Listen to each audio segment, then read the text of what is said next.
You know how it is, right? A simple request turns into a huge fight, and just like that, a perfectly good day goes sour. But what if the fix was as easy as using three simple words? Well, today we're going to dive into that very idea. We'll follow a story that shows just how incredibly powerful these so-called magic words really are. I know. It sounds a little too simple, doesn't it? I mean, can three little words really have that much power? Enough to flip a bad day completely around? Well, let's find out. And here we go. This is exactly where our story kicks off. A simple, everyday request that's met with, well, pure frustration. It's a scene that I'm sure a lot of us can relate to, right? Where one tiny interaction just spirals out of control. Okay, so let's set the scene. We're in a busy house with two siblings, Gatu and Chinky. Gatu needs his water bottle, and it's sitting right there, next to his sister. He asks for it, but maybe not in the nicest way. Her response? A flat-out no. And boom, just like that, the whole morning is filled with tension and arguing. And here's the thing, right? A single negative exchange like that, it never just stays in that one moment. It kind of poisons the well. It sours the mood for both of them, setting this really negative tone as they head off to school. And we all know how that goes. A bad start to the day often means the rest of the day is going to be a struggle. But then they get to school, and something different happens. Their teacher announces this new theme for the entire week, something she calls Magic Words Week. And this, right here, is where everything starts to change. So, what are these so-called magic words? Well, here they are. Please, sorry, and thank you. And the teacher presents them not just as, polite things to say, but as actual powerful tools that can change how your day goes. She frames them as the key to making things better for everyone. All right, let's start with the first one. Please. To really show its power, the teacher doesn't just stand there and lecture about it. Nope, she runs this really cool little experiment right there in the classroom. Okay, so check this out. First, she just flat out demands the lunchbox from a student. And you can imagine, the student's kind of confused, a little hesitant, but then she tries again.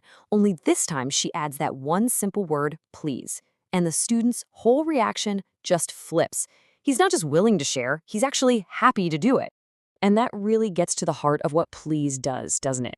It completely transforms a demand into a request. It's a sign of respect. It shows the other person, hey, I know you have a choice here. And because of that, people are so much more likely to help you out and to do it with a smile. Okay, next up is the big one. The one that, let's be honest, can be the hardest for a lot of us to say. Sorry.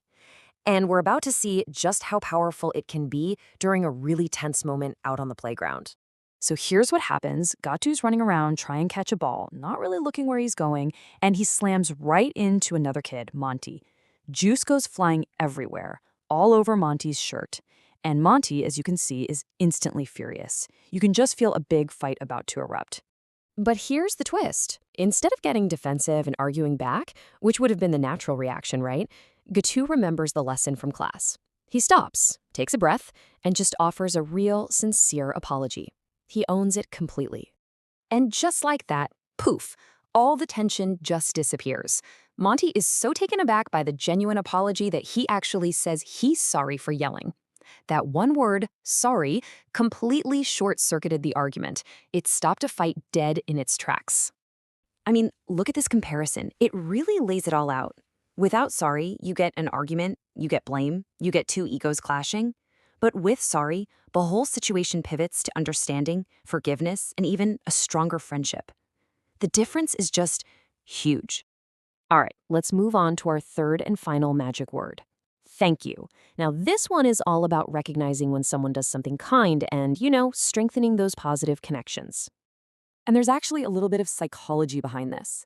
Saying thank you is way more than just being polite. It's like a reward. When you thank someone, you're telling them, I see you and I appreciate what you did. It makes them feel good, and guess what? It makes them much more likely to want to help you again in the future. Okay, so now Gatu and Chinky are armed with these three powerful words. So what's the result? Well, their entire world starts to shift, and it all begins right back at home. And I just love this line from the story. It says, the whole atmosphere of the house became light and soft. It perfectly captures that feeling, doesn't it? It wasn't just about them not fighting anymore. the entire vibe of their home actually changed. It just felt nicer. And the good vibes just kept spreading out from there. It was like a ripple effect. Suddenly, Gatu's getting help with his math homework just by asking nicely. Their home is calmer. They're even thanking their dog, Bingo, and the security guard. School gets easier, friendships get stronger. It was this amazing chain reaction of positivity. So that leaves us with this final question to think about. Are please, sorry, and thank you just, simple manners that we're supposed to teach kids? Or is it possible there's something more? Like a kind of social superpower that can stop fights, build real connections, and actually make our daily lives a whole lot better. What do you think?